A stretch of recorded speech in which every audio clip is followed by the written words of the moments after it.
बाणी तुलसी साहिब। जीव सत्य पुरुष का अंश। हे हृदय तोहे आदि सुनाऊं, जीव सुरति की संधि लखाऊं। यह शब्द तुलसी साहिब के रत्न सागर में से लिया गया है। हृदय तुलसी साहिब का शिष्य था। तुलसी साहिब उसके सवालों का जवाब देते हैं। हृदय का सवाल था कि जो जीव वगैर सतगुरु के हैं उनके साथ काल क्या करता है। तुलसी साहिब जवाब देते हैं कि आदि में क्या था, रूह कौन है, काल कौन है। काल रूह को बनाने वाला नहीं बल्कि उसे चलाने वाला गवर्नर है। रूह ना ब्रह्म की अंश है ना पार ब्रह्म की, बल्कि वह तो सतपुरुष की अंश है। हे हृदय तोहे आदि सुनाऊं, जीव सुरति की संधि लखाऊं। तुलसी साहिब कहते हैं, हे हृदय तुझे समझाता हूं कि रूह का और मालिक का क्या ताल्लुक यानी रिश्ता है, या जीवात्मा का वाहिगुरु से क्या ताल्लुक है। मालिक कौन है, जीव कौन है, यह रूह कहां से आई है।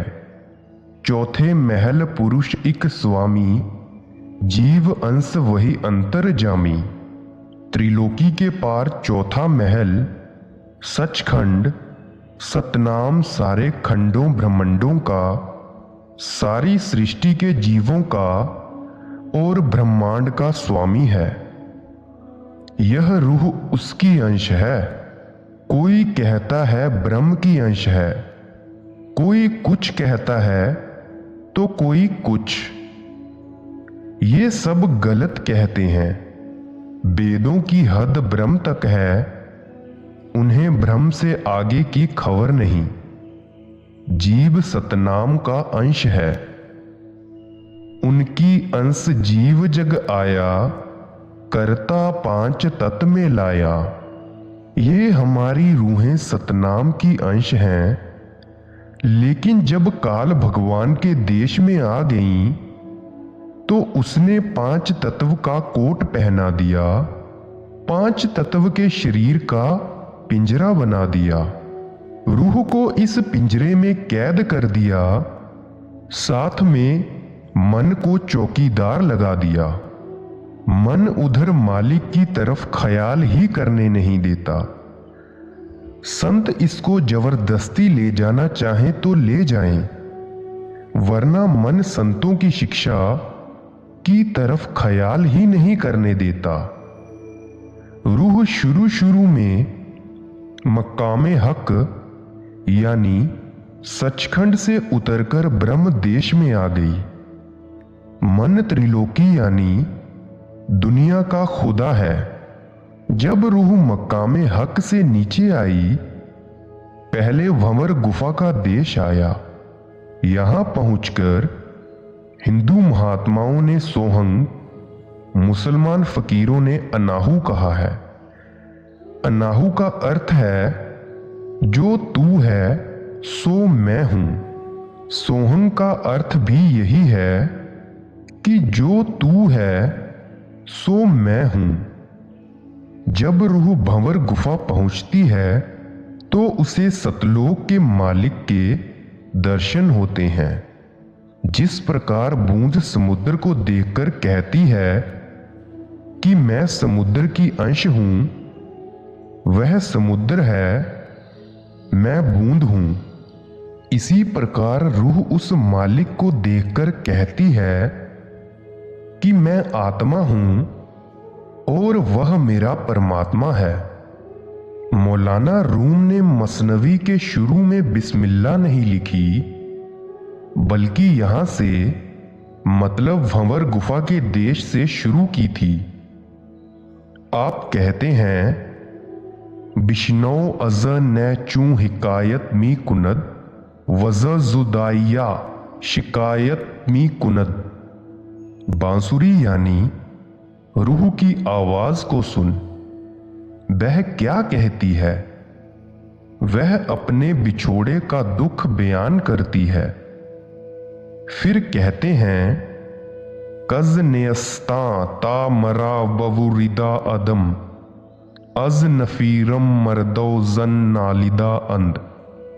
जिस प्रकार बांसुरी को बांसों के जंगल से काटकर लाया गया तो वह रोती है, इसी प्रकार रूह कहती है कि मैं मकामे हक सचखंड से बिछुड़ी हुई हूं। इसीलिए मैं बिछोड़े के दुख को याद करके रोती हूं। मकामे हक से रूहें अलग करके काल के हवाले की गईं। काल कहो या ब्रह्म, वेद शास्त्र उसी की महिमा करते हैं।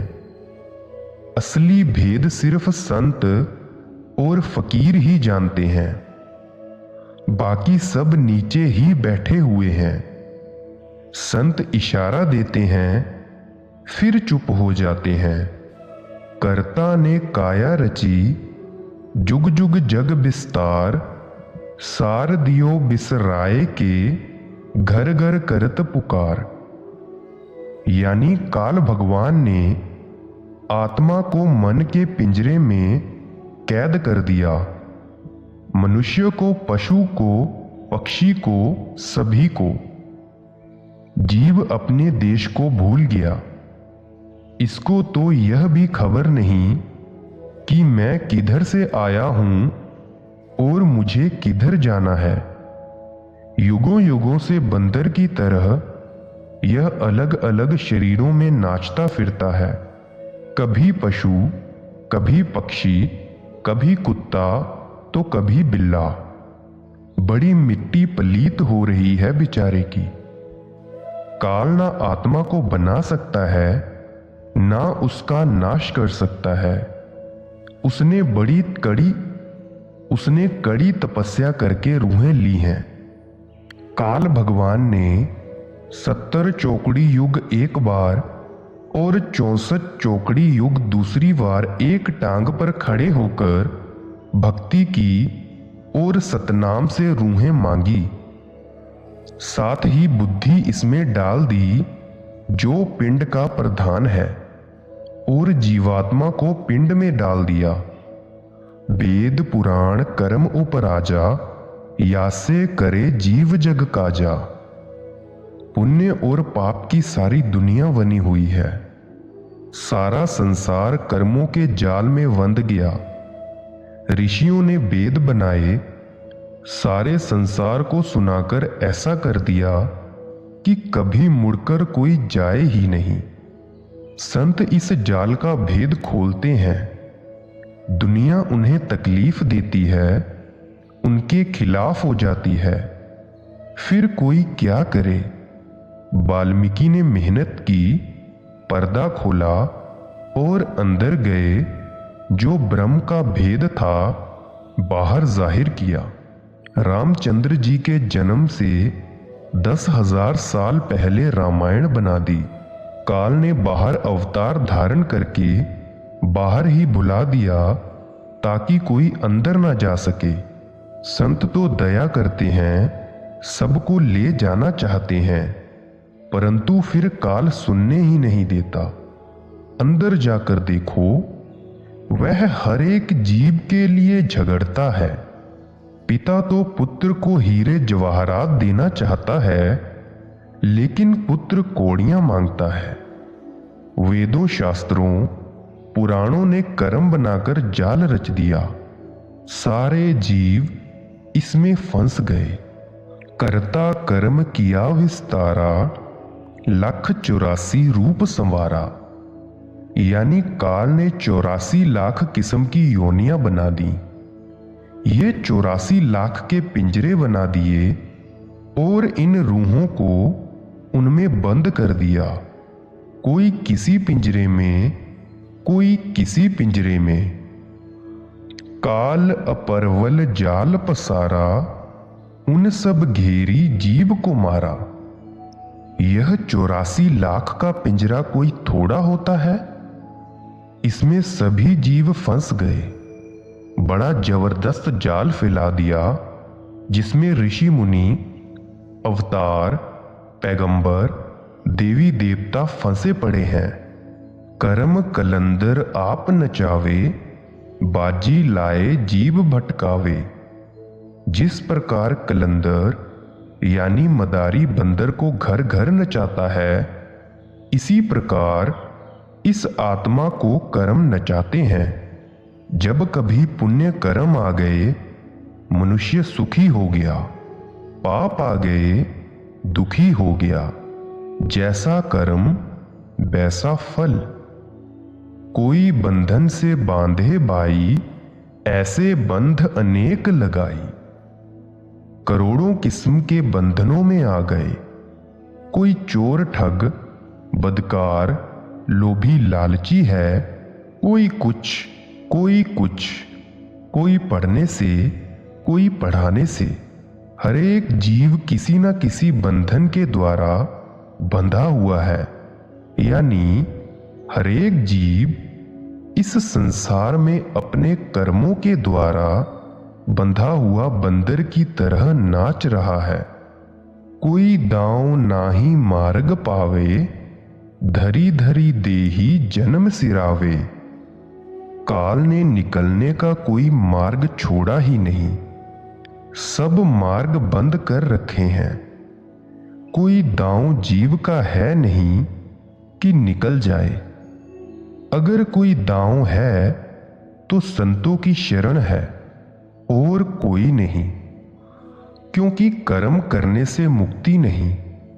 जब तक कोई संत महात्मा या कामिल फकीर रास्ता देकर ऊपर न ले जाए, तब तक कोई नहीं जा सकता। एक बार धृतराष्ट्र ने भगवान कृष्ण से पूछा कि मैं अंधा क्यों हूं? मुझे 100 जन्मों की तो खबर है, लेकिन इनमें मैंने कोई ऐसा कर्म नहीं किया कि मैं अंधा होता। भगवान श्री कृष्ण जी ने धृतराष्ट्र के सिर पर हाथ रखकर कहा, और पीछे देख। तब देखा तो 106 जन्म का कर्म निकला। यह बड़ा कॉम्प्लिकेटेड यानी पेचीदा जाल है। 84 से निकरी न पावे, बार बार बही माही समावे। अगर अच्छे कर्म किए तो स्वर्गों में चला गया, फिर लौटकर आया, भोगों को भोगकर मनुष्य जन्म मिला। फिर खोटे कर्म किए तो नरकों में चला गया। मतलब यह कि काल इस जाल में से बाहर निकलने नहीं देता। काल अपने भक्तों को बैकुंठ, स्वर्ग और मुक्ति भी प्रदान करता है। काल की मुक्ति कल्प पर्यंत है। 1000 चौकड़ी युग बीतने पर एक कल्प होता है। 1000 चौकड़ी युग तक ब्रह्म की मुक्ति है, फिर फना है और मुड़कर आना पड़ता है। सच्ची मुक्ति और सदा के लिए मुक्ति काल के पास नहीं, वह मुक्ति तो संतों के पास है।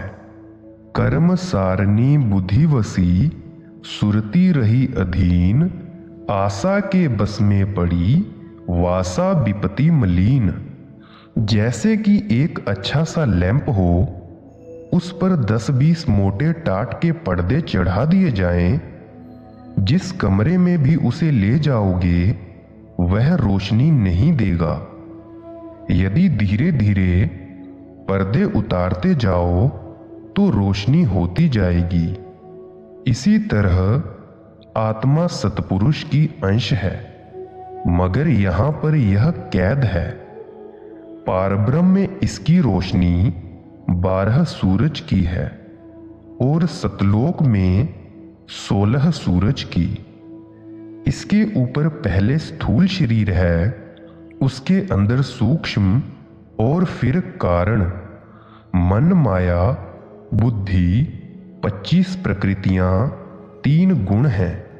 अब मन और बुद्धि दो प्रबल ताकतें हैं और ये आत्मा को घेरे बैठे हैं। मन आशा उत्पन्न करता है, बुद्धि उसके अधीन है। किसी ने स्वर्ग की इच्छा की, किसी ने शराब की, किसी ने कुछ तो किसी ने भोगों की। मन बुद्धि इच्छाएं पैदा करते हैं, रूह इनके वश में है। जैसे जैसे कर्म मन और बुद्धि इससे करवाते हैं, वैसे वैसे फल यह भोगता चला जाता है। कर्म अपरवल भारी भोगू, सब जग जार जवर यह रोगू। अब तुलसी साहिब कहते हैं कि हे हृदय, कर्मों का जाल बड़ा जबरदस्त है। एक महात्मा फरमाते हैं, अनकिए लागी नहीं, किए न वृथा जाएं, बिना भोगे भागे नहीं, कर्म गति अति बलवंत। मतलब कर्म नहीं टलता, सारा संसार कर्मों के जाल में फंसा हुआ है। बिना कर्म कोई काया नाही, जग वस रहा कर्म के माही। कोई शरीर बिना कर्म नहीं। सूरज, चंद्रमा, तारे, धरती सब कर्मों के अधीन हैं। इसी तरह कीड़े पतंगे, पशु पक्षी, मनुष्य आदि ये सब कर्मों के अधीन हैं। काया के बिना कर्म नहीं, कर्म के बिना काया नहीं। कर्म होता है तो काया बनती है, काया हो तो कर्म होता है। कुछ मजहब जन्म मरण कर्म वगैरह को नहीं मानते, मगर जो कामिल फकीर हुए हैं वे मानते हैं। शरीयत में लोक लाज है, शरीयत अंधी है, मतलब ब्लाइंड है। रूहानियत के मार्ग की 4 मंजिलें हैं, शरीयत, तरीकत, मार्फत और हकीकत। शरीयत कर्म कांड पहली मंजिल है और फकीरों की मंजिल है चौथी। काया बिना कर्म नहीं हुई, कर्म बिना काया नहीं कोई। यह एक दूसरे पर आश्रित है, एक के बगैर दूसरा हो ही नहीं सकता। यह अनादि से रचना भाई, जुगन जुगन ऐसे चले आई। जिस दिन से यह सृष्टि बनी है, उस दिन से यह कर्मों का कानून चला आ रहा है। युग बदलते हैं लेकिन यह कानून नहीं पलटता। कर्म भूत सब जग को लागा, या से बची नहीं कोई जागा। कर्मों का भूत सारे संसार के जीवों को लगा हुआ है।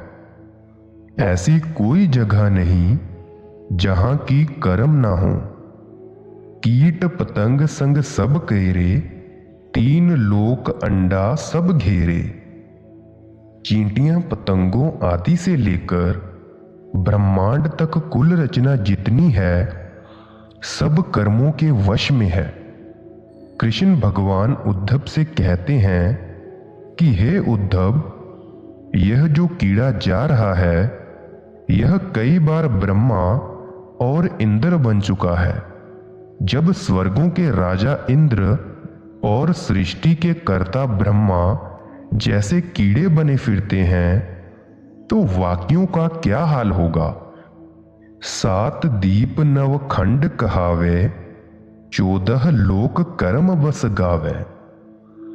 हमारी इस रचना के 7 द्वीप, 9 खंड और 14 लोक हैं।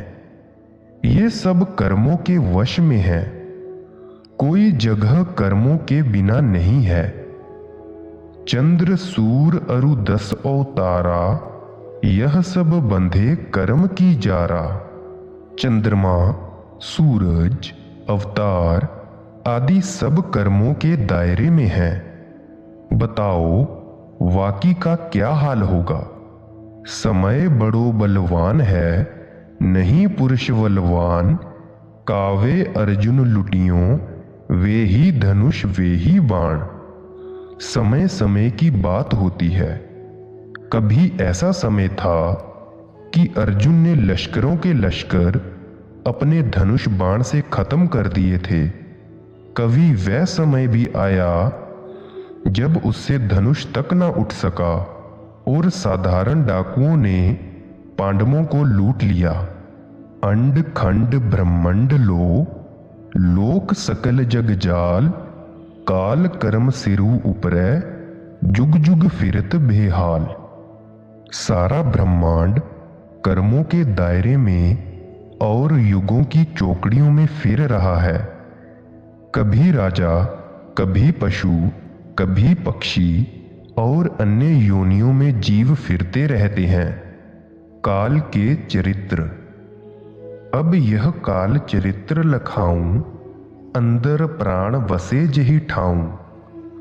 अब सवाल उठता है कि जिनको नाम नहीं मिला उनके प्राण किस तरह निकलते हैं।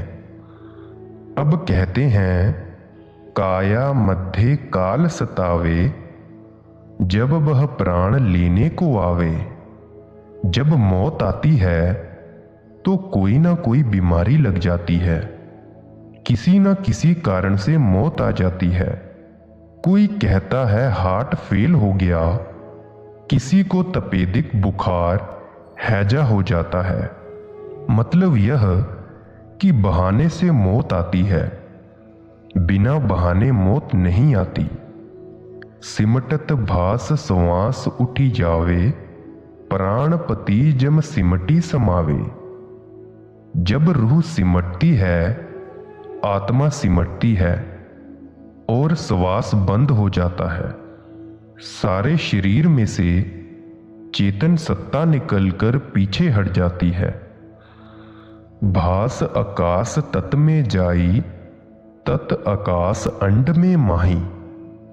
दोनों आंखों के नीचे नीचे पिंड है। जब रूह बीमारी आदि के कारण सिमटती सिमटती पिंड में से इकट्ठी हो जाए और मुड़कर तालू से ऊपर अंड में आ जाती है तो मृत्यु हो जाती है। यह इस प्रकार है कि जब प्रलय आती है तो पहले पृथ्वी तत्व ढहता है, यानी वह पानी में घुलकर पानी हो जाता है। इसी तरह शरीर की मौत होती है।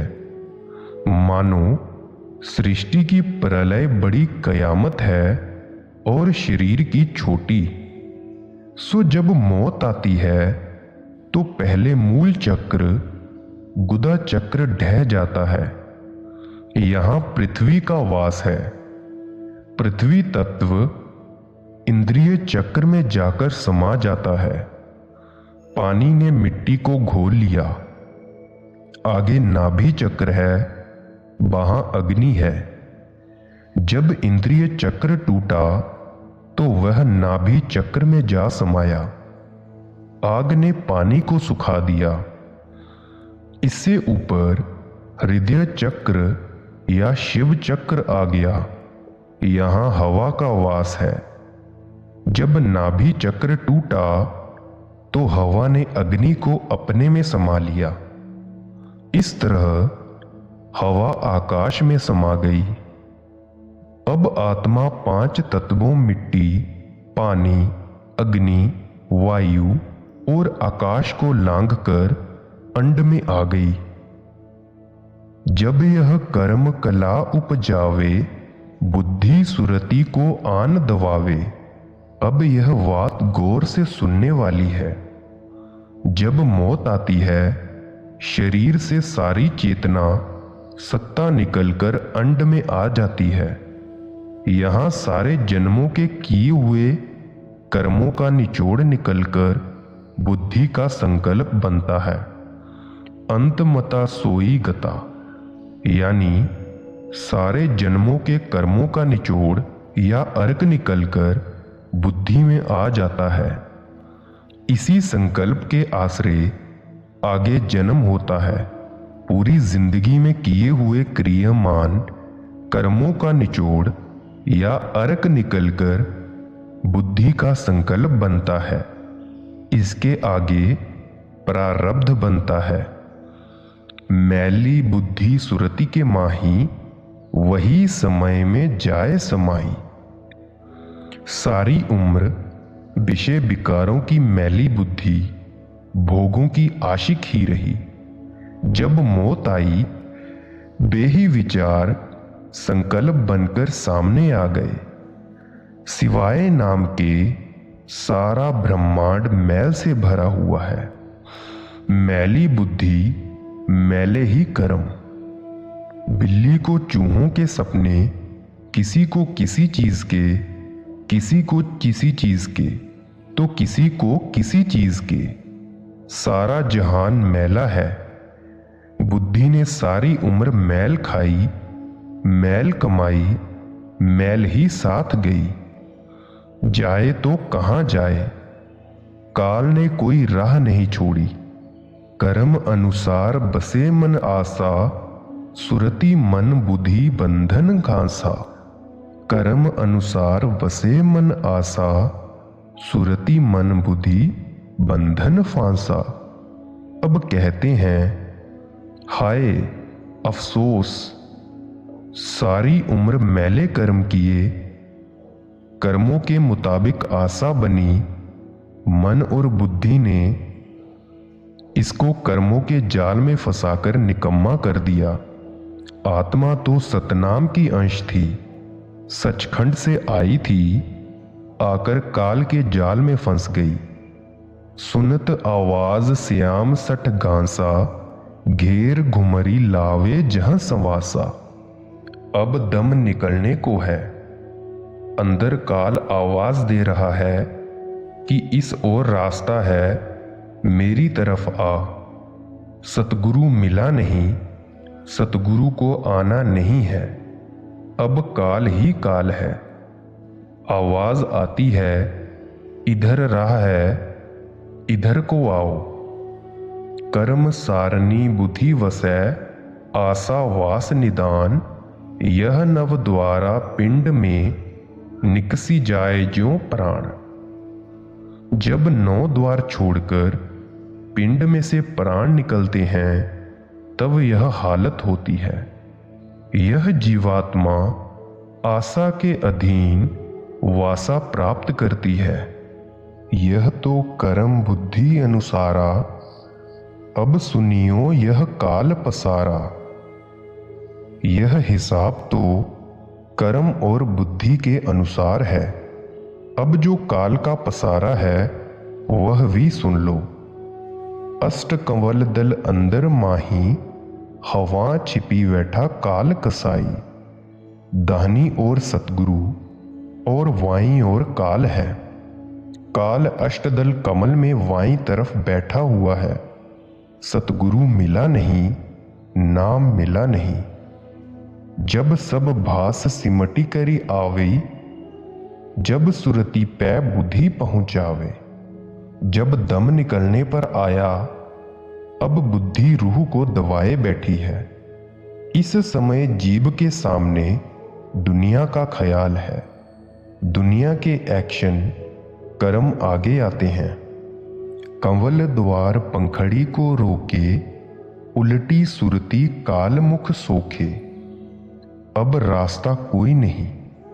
ऊपर से आवाज आ रही है, इधर आ।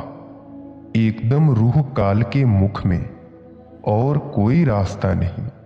सहारा देने वाला गुरु है।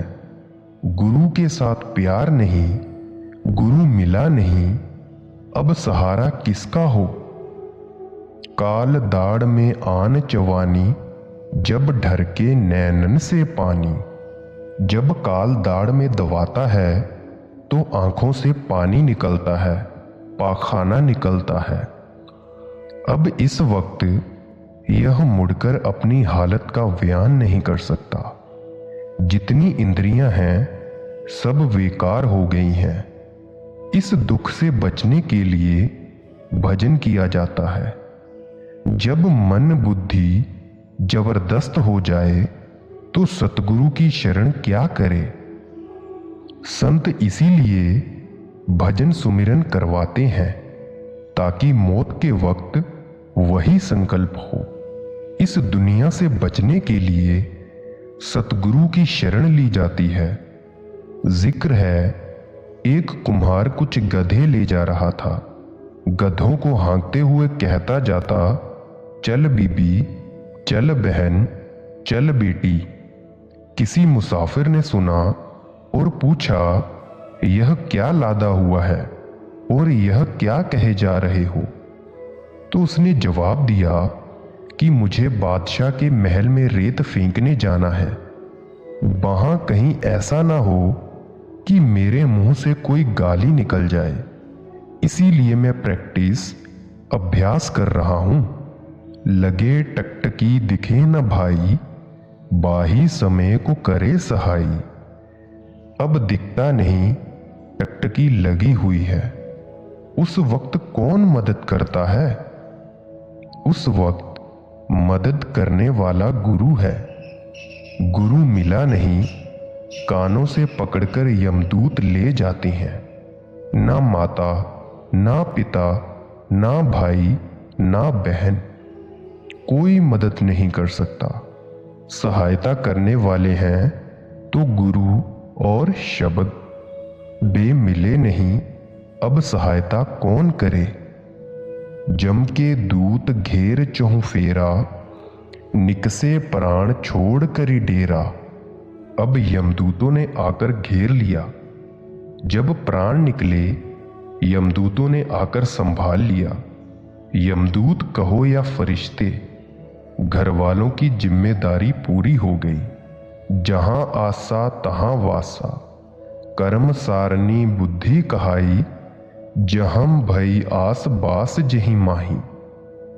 क्योंकि बुद्धि और मन ने कर्म किए, जैसी भी बुद्धि में आशा रही वैसी ही जगह जा पड़े। कर्म आस की वास में जोनी जोनी समाए। जो जैसी करनी करे सो तैसे फल खाए। सो जैसा जैसा कर्म किया वैसा ही उसका फल मिला। जो बीज बोया वही काटा। नरकों के दुख, जम का जुल्म जोर दरसाऊं। मार्ग में जिब विपत्ति मताऊं।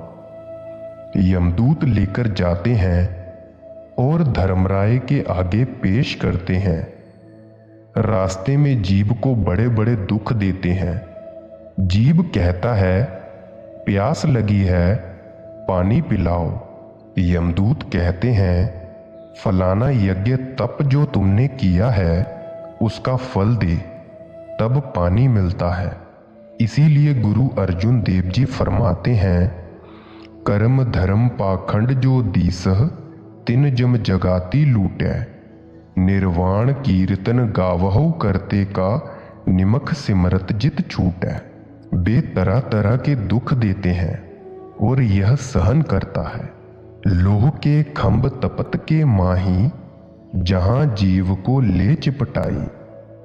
लोहे के खंभे तप रहे हैं। जिन स्त्रियों और पुरुषों ने कुकर्म किए हैं वे इन खंभों से चिपटाए जाते हैं। काम की आग लेकर, विषय विकारों को भोगकर दो यख की आग में जलना पड़ता है। जो पुरुष पराई स्त्री और जो स्त्री पराये पुरुष से गले मिलती है उनको इन खंभों के साथ लगाया जाता है।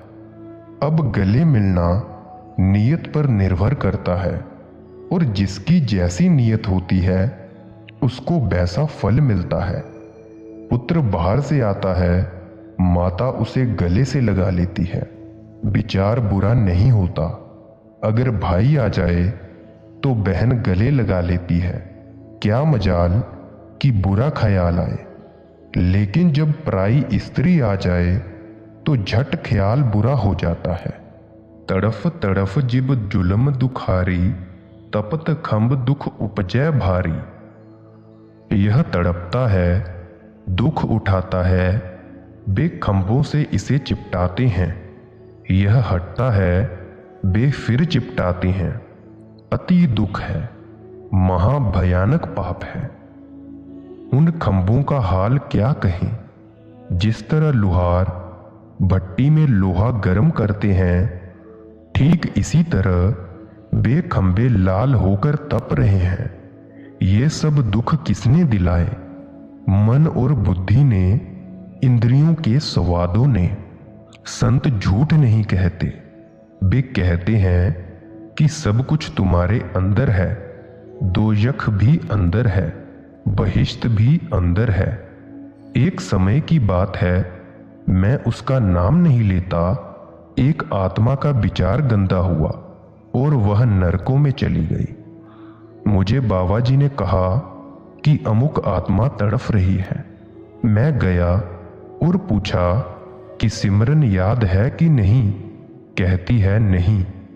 मैंने कहा कि स्वरूप आता है? कहती है नहीं।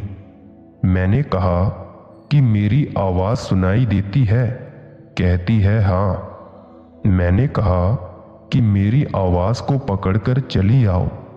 कहती है अब मुझे कोई खतरा नहीं, सतगुरु भी आ गया है और शब्द भी। मैं देख रही हूं कि जीवों को क्या क्या सजा मिलती है। ऐसे कष्ट जले जिब भाई, बही समय की विपत्ति बताई। पाया भोग सोग सोई जाना, छटपट करे जीव बिलखाना। यह तो लज्जत लेने गया था, अब आग में जलना पड़ा। यही गुरु नानक देव जी फरमाते हैं, बहु साधहो दुख परापत होवे, भोगो रोग सो अंत भिगोवे। कहते हैं यहां जो ऐशो इशरत करते हैं, लज्जतें भोगते हैं, यह भोग वहां जाकर रोग यानी जहर हो जाते हैं। अब नरकन का सुनो सुभागा, कर्मी जीव सहें दुख दावा। जब धर्मराज के दरबार में गए, उसने हिसाब देखकर नरकों में डाल दिया। आगे नरकों का दुख सुनो। कुंभी नरक निदान यह, पड़े जीव जब जाए। सिर समेत बूढ़ा रहे, सदा नरक के माही। कुंभ घड़े को कहते हैं। कुंभी घड़े की शक्ल का एक बहुत विशाल नरक है, जिसमें से बुरी बू, पाखाना, गंदगी, मलवल की, पाखाने से भी गंदी बदबू आती है। जीव को उसमें फेंक देते हैं। यह सिर समेत उसमें डूबा हुआ गोते खाता है। जब ही नरक सिर ऊपर काढ़े, जब ऊपर जूती जम मारे। वह सांस लेने के लिए सिर बाहर निकालता है तो यमदूत ऊपर से जूते मारते हैं, डंडे मारते हैं। वह कुंभी नरक में डूबा रहता है। जब सिर निकालता है तो यमदूत उसे जूते मारते हैं। 1000 चौकड़ी युग का एक कल्प होता है। कई कल्प पर्यंत यानी अनगिनत युगों तक जीव को वहीं रहना पड़ता है। फिर नरकों में से निकालकर इसे 84 में डाल देते हैं। कभी घास, कभी फूस, कभी पक्षी, कभी पशु, फिर कहीं मनुष्य की योनि मिलती है। कई जुगन लौ रहे बिहाला, फिर अघोर नरक ले डाला। यह तो नहीं कि फिर छोड़ देते हैं। कुंभी नरक से निकालकर फिर घोर नरक में डाल देते हैं। यह संतों की वाणी है। वे खुद देखकर कहते हैं, ऐसा नहीं कि वेदों शास्त्रों में पढ़ा सुना कह रहे हैं। नहीं, बल्कि खुद देखकर कह रहे हैं। हाकों कठिन भोग दुखदाई, तन सड़ी मेरे उपजी वही माही। घोर नरक में इसे जलाते हैं। जीव को सूक्ष्म शरीर देकर सजा देते हैं। यह स्थूल शरीर तो यहीं मातलोक में जला दिया जाता है। निकसी ना होए कभी निर्वारा, घाड़े बंद बंधे चौंधारा। मजबूत जेल खाना है, सिपाही बाहर खड़े हैं। निकलने का रास्ता है नहीं, जाएं तो कहां जाएं। पापी जीव अधम है सोई, कर्म भोग भुगते जो कोई। जो पापी जीव हैं उनके कर्म भुगताए जाते हैं। करनी कीन्ह मलिन बताई, जिनकी दशा भोग दरसाई। मनुष्य जन्म पाकर मैले मैले कर्म किए, डाके, चोरियां, दुराचारियां, ठगियां और अन्य खोटे कर्म किए। उनका फल यहां भुगतना पड़ा। नरक अनेकन और हैं, कहां लग करूं बयान। दुख भुगते यह जीव, ज्यों जाने जो भोग समान। सारे वेद शास्त्र 18 किस्म के नरक बताते हैं। कितनों का बयान करूं, केवल नमूना दिखा दिया है। सारे नरकों का हाल लिखें तो कई ग्रंथ बनते हैं। वेदों ने 18 नरक कहे हैं। पुराणों में भी नरकों का हाल खोला गया है। नचिकेत पुराण को पढ़कर देखो, उसमें भी 18 नरक बताए हैं, लेकिन बहुत भयानक फोटो खींचा है। वहां ग्रास ग्रास का पूरा हिसाब लिया जाता है। खानी योनि के कष्ट यह भुगताए बहुरी सुनु भाई, जोनी खानी जुल्म दुखदाई। नरकों का दुख भोगने के बाद इसे मनुष्य नहीं बनाते, बल्कि कर्मानुसार दुख देने वाली योनियों में डाल देते हैं। नरक में से निकालकर इसे वृक्ष की योनि मिलती है। वृक्ष से कीड़ा, कीड़े से पक्षी, पक्षी से हैवान और हैवान से मनुष्य का जन्म मिलता है। यह नीचे से उन्नति करता है, फिर ऊपर चढ़ता है। यही इस्लाम के कई फकीर भी कहते हैं कि यह अपने कर्मों के अनुसार ऊपर आता है। एक एक योनि का हिसाब लिखें तो 84 लाख योनियों के लिए 84 लाख किताबें चाहिए। पढ़े कौन और लिखे कौन? यह संसार एक अथाह समुद्र है। जीव अंधे हैं और इसमें डूबे हुए हैं।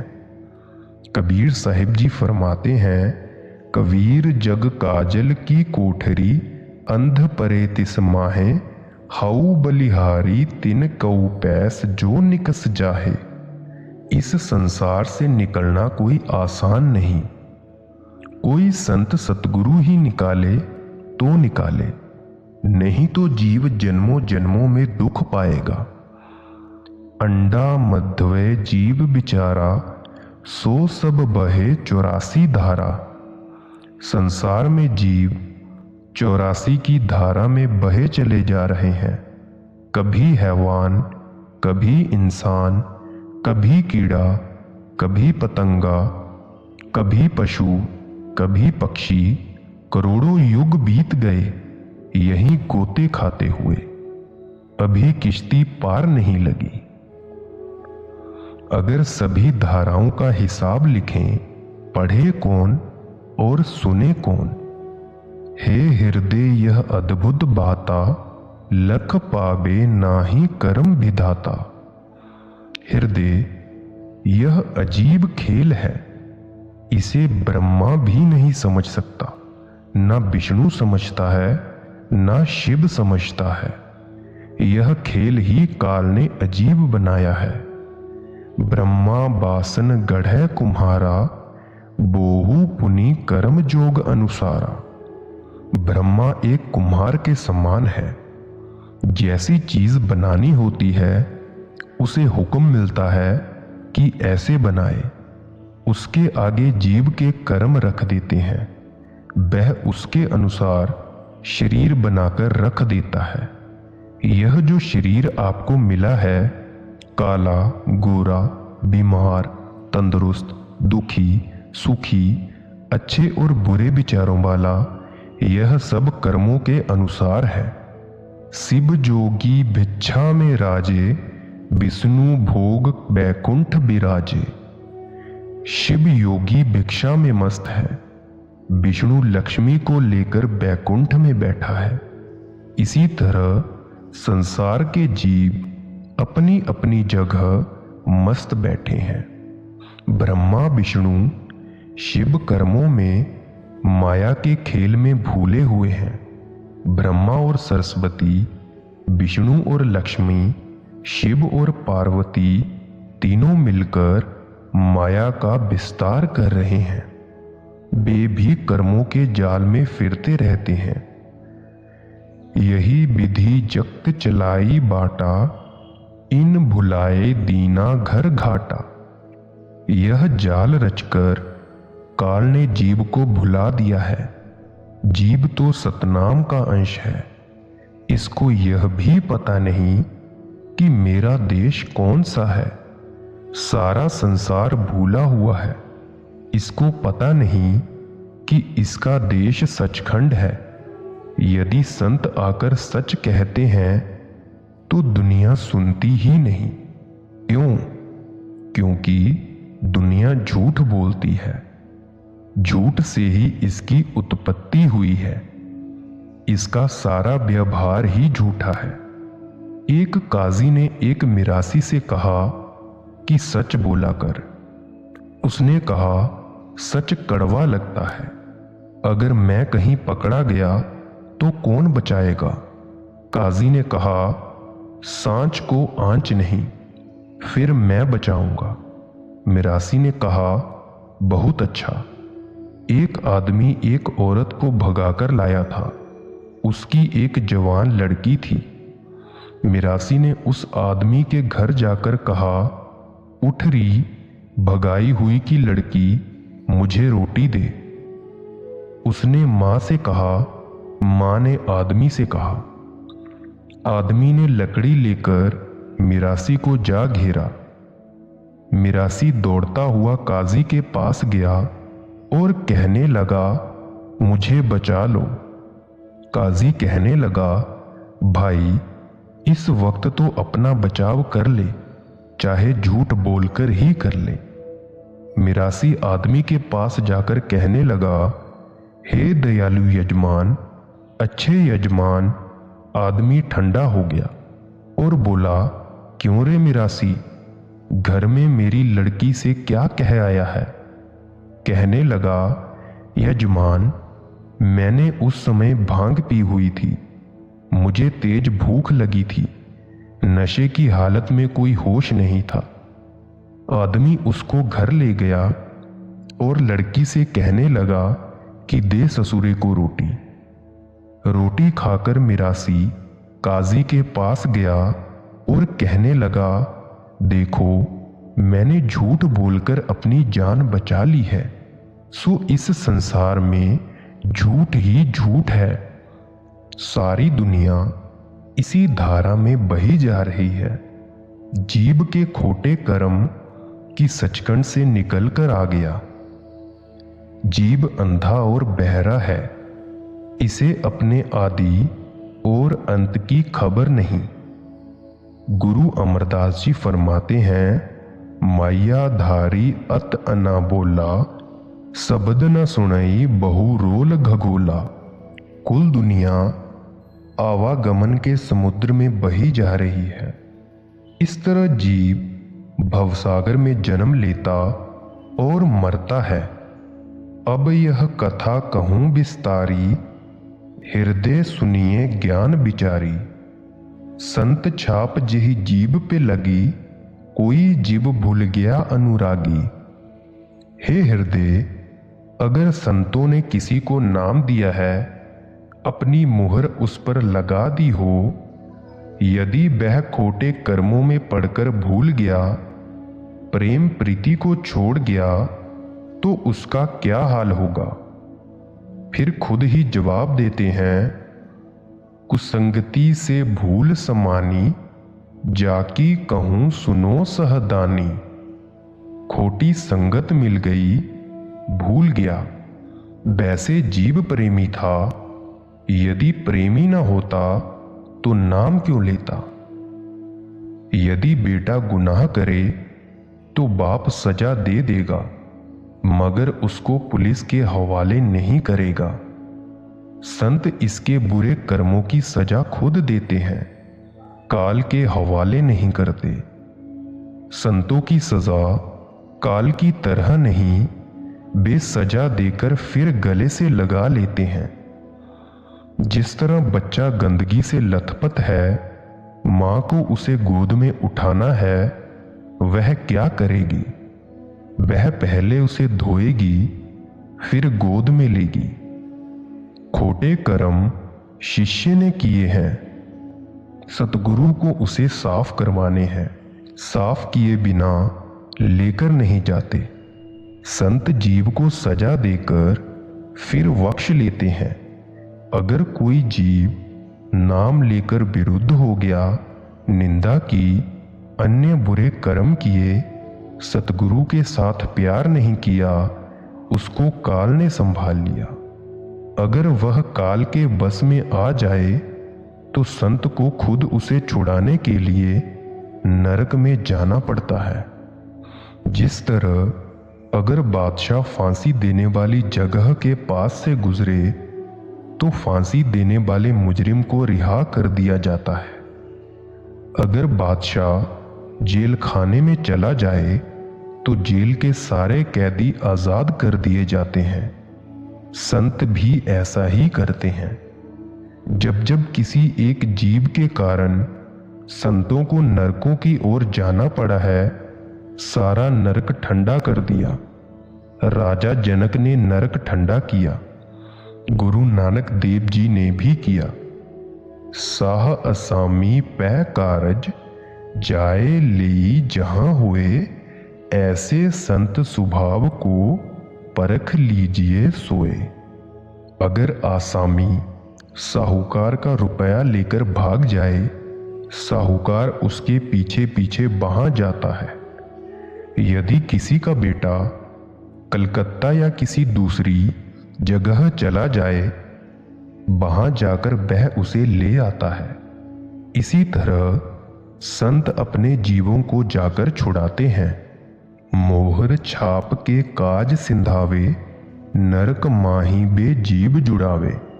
पुत्र चाहे कितना भी बुरा हो, पिता उसकी लाज रखता है। इसी तरह मुर्शिद ने नाम दिया है, वह अपने बिरद की लाज रखकर शिष्य को छुड़ाता है। जब वह जीव नरकों में जाता है तो उनको अपने जीवों का दुख होता है, दर्द होता है। संतों को अपना अंगूठा नरकों में डुबोना पड़ता है। जिस वक्त अंगूठा डुबोया, नरक ठंडा हो गया। मुसलमानों में राविया वसरी एक उच्च कोटि की फकीर हुई है। एक फकीर ने उसके पास आकर नरक का जिक्र किया। कहने लगी, मेरे पास नरकों की आग बुझाने के लिए एक लोटा ही काफी है।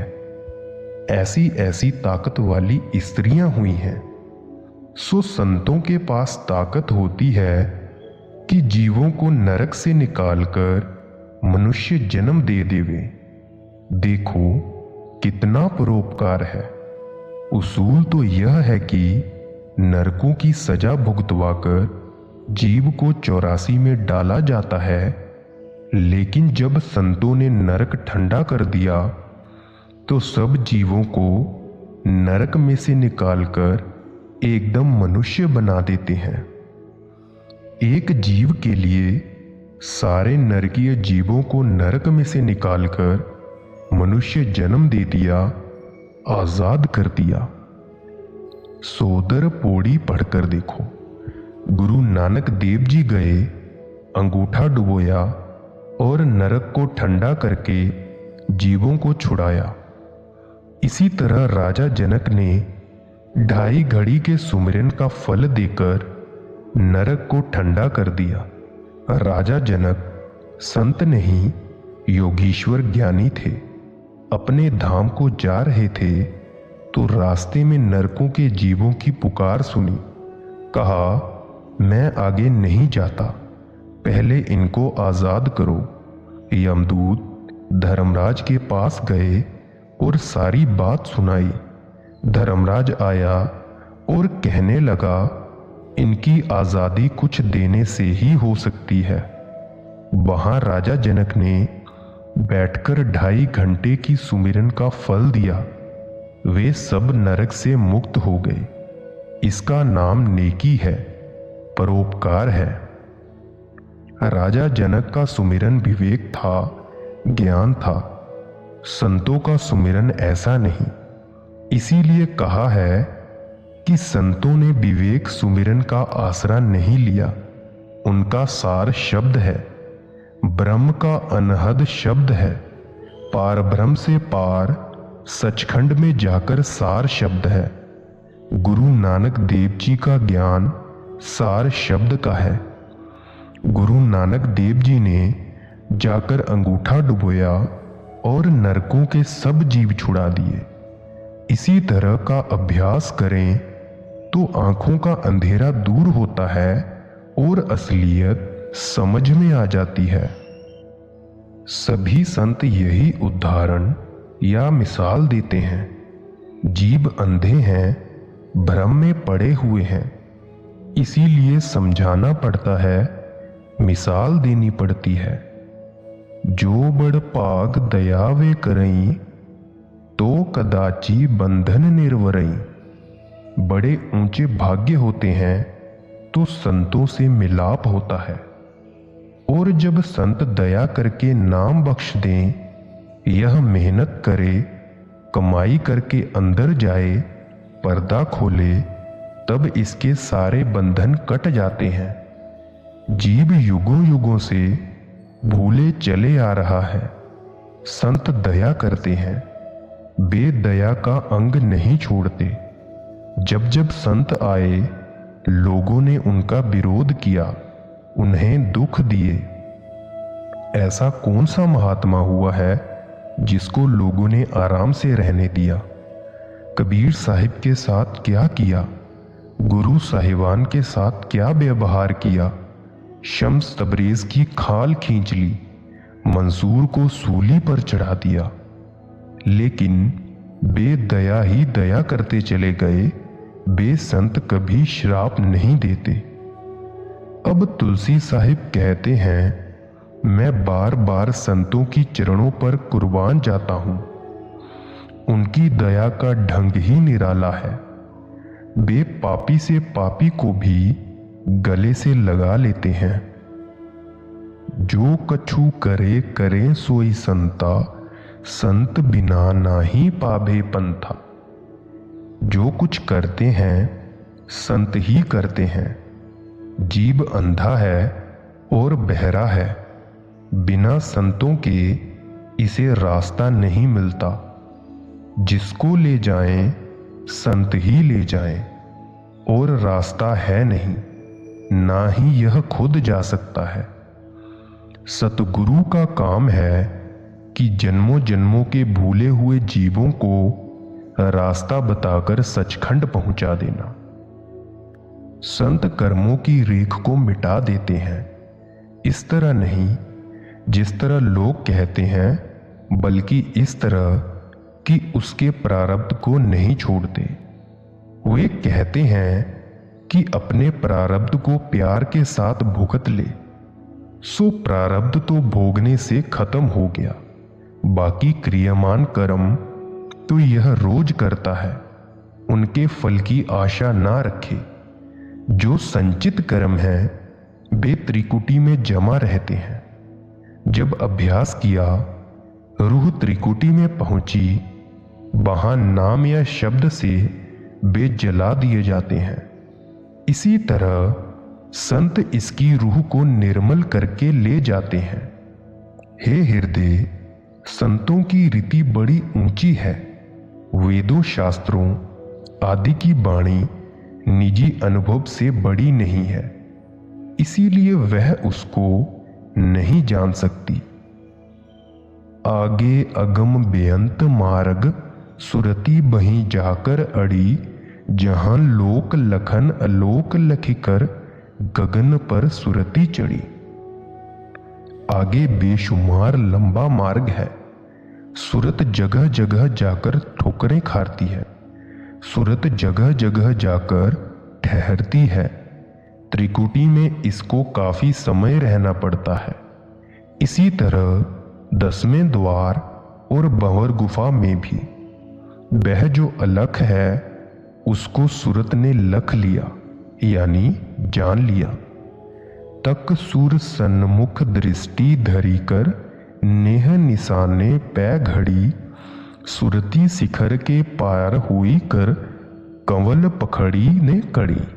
सूरत को शब्द के साथ लगा दो, दृष्टि को प्रकाशवान स्वरूप में लगा दो।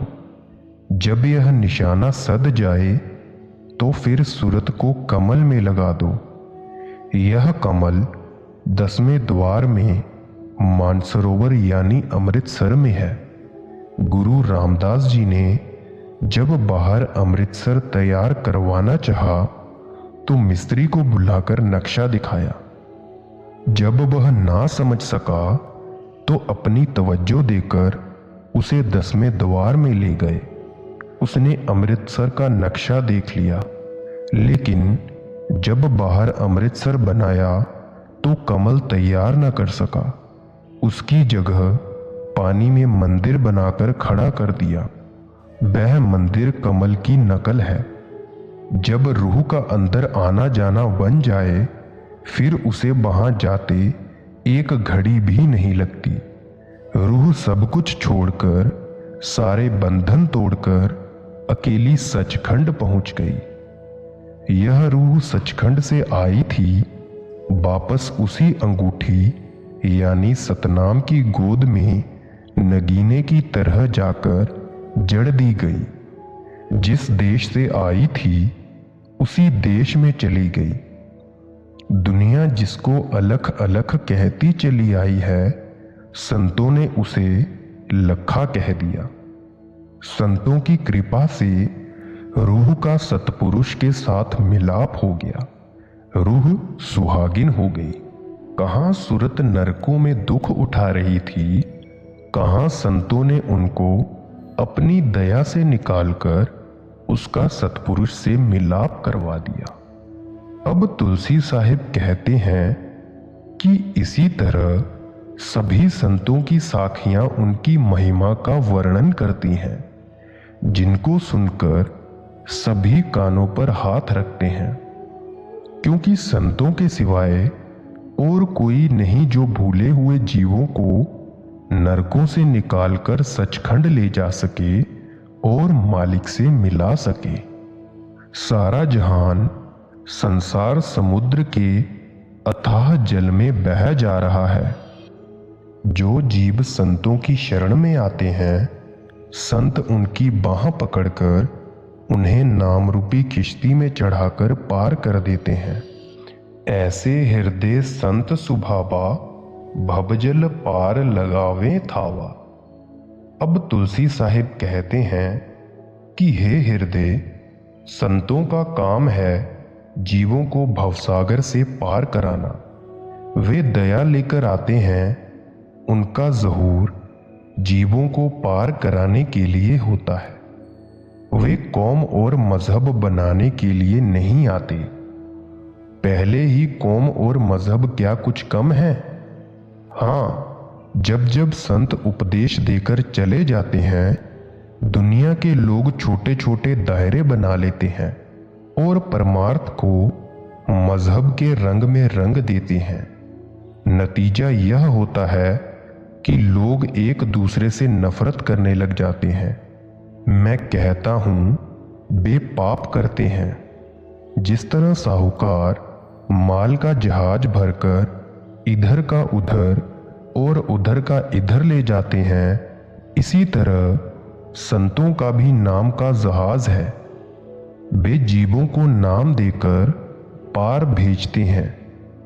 संत नाम के जहाज में रूहों को भरकर पार पहुंचा देते हैं। संत उस देश यानी सचखंड का माल लाकर यहां बेचते हैं। माल क्या है? नाम। और इस देश की रूहों को मेवा अर्थात नाम देकर जहाज भरकर उधर ले जाते हैं। यह मातलोक यमों का देश है। जीव अंधे और बहरे हैं। किसी को संतों के माल की पहचान नहीं, कोई नहीं खरीदता। कबीर साहब फरमाते हैं, नाम रतन धन मुझ में, खान खुली घट माही, सेंत मेंत ही देत हूं, गाहक कोई नाही। कि मेरे अंदर नाम की खान है, नाम रूपी हीरे जवाहरात भरे पड़े हैं, मैं मुफ्त देता हूं, मगर अफसोस कोई लेने वाला नहीं है। वे गली गली में होका देते हैं, पुकारते हैं, कभी गुरु नानक बनकर आए, कभी कबीर, कभी शम्स तबरेज, कभी मौलाना रूम, लेकिन ले कौन? कोई लेता ही नहीं। वे तो वार वार होका देते हैं। जब लोग संतों के पास आते हैं तो संत कहते हैं कि तन मन धन दो, फिर देंगे। जब भाव सुनते हैं तो कहते हैं कि भाई यह माल बड़ा महंगा है, हम नहीं लेते। सच्ची बात सुनकर सिर हिला देते हैं और फिर नहीं आते। संत लेते भी कुछ नहीं है और छोड़ते भी कुछ नहीं है। जो बात है सच्ची सच्ची है। जब वे दया करके इनके पल्ले में नाम डाल दें तो ये तन मन धन दिए बिना ही पल्ला हटा लेते हैं। संत कद्र बिना माल नहीं बेचते, यानी अधिकारी के बिना नाम नहीं बेचते। जीभ नहीं जानते कि माल कितना कीमती है और कितनी दूर से आता है। उनको संतों के देश की समझ नहीं। अगर समझ हो तो खुशी से लेने दौड़ पड़े। यह संतों का मेवा प्यारे से प्यारा, मीठे से मीठा है। जब खाया ही नहीं तो स्वाद कैसे आए? जो खरीदते ही नहीं उनको मेवे के स्वाद का क्या पता। अगर वे खाएं, अमृत पिएं, नाम की लज्जत लें तो मेवे का स्वाद आ जाए।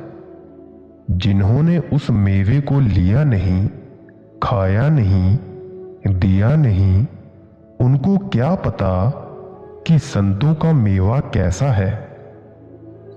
यह संतों की कीमती माल उत्तम से उत्तम है, बड़ी ऊंची वस्तु है। जगत के मूर्ख जीव जो संतों के शरण में नहीं गए, कभी नाम नहीं जपा, वे इसे क्या जान सकते हैं। संत का माल कीमती से कीमती है और हीरे जवाहरात की तरह रत्तियों में तोला जाता है। यह जीव धड़ी और पंसेरी के साथ तोलकर लेना चाहता है। उनका माल ऐसा नहीं। यह जीव गठरी उठाकर चल पड़ता है। यह चाहता है मेरा पर्दा अभी खुल जाए, यानी झटपट माल दे देवे और मैं गांठ बांधकर चल पड़ूं, यानी यह समझता है कि अनाड़ी का माल है। संत मता दुर्लभ कहें, सत्संगम से गोहराए, बड़े बड़े हार सभी संतन की गति गाए। ऋषि मुनि, गुणी, ज्ञानी सब हार गए, संतों की गति को नहीं जान सके। संतमत बड़ा दुर्लभ है और सबसे ऊंचा है। संत अपनी गति आप ही सत्संग में सुनाते हैं। राधा स्वामी जी।